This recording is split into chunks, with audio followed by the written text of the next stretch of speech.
दूसरा एक बदलाव और हो जाए तो बहुत अच्छा है। फालतू का एकदम खर्चा हम करते हैं बीड़ी, सिगरेट, गुटखा, तंबाकू और दारू का फालतू खर्चा। 20,000 करोड़ रुपए हम बर्बाद कर देते हैं।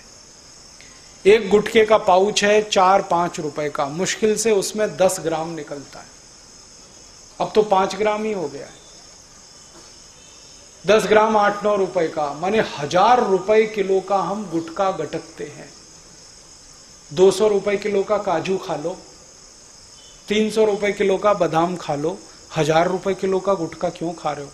और गुटखा खा के गाल गलेगा, कैंसर होगा, मरोगे आप सब। 20 लाख लोग मरते हैं हर साल इस देश में कैंसर से, गुटखा खा के, बीड़ी पी के, सिगरेट पी के। बंद करो ये भी फालतू खर्चा, बीड़ी का, सिगरेट का, गुटखा का, दारू का, शराब का, बंद करो। ये खर्चा बचाओ। फिर वो आप बोलोगे जी छूटता नहीं है। छोड़ने के तरीके मैं बता सकता हूं। गुटखा जो किसी का छुड़ाना हो तो उसकी सबसे अच्छी दवा है अदरक। अदरक है ना, उसके छोटे छोटे टुकड़े करो, उसमें नींबू का रस मिलाओ, थोड़ा नमक मिलाओ और धूप में सुखा लो। सुखा के जेब में भर के रखो।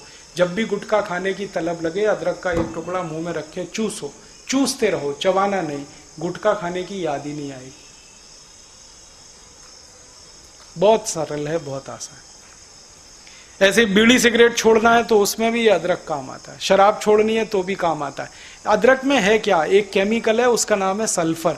ये व्यसन करने वालों के शरीर में सल्फर बहुत कम हो जाता है, तो इसकी तलब लगती है बाहर से पूर्ति करने के लिए, तो वो अदरक से पूर्ति कर लो।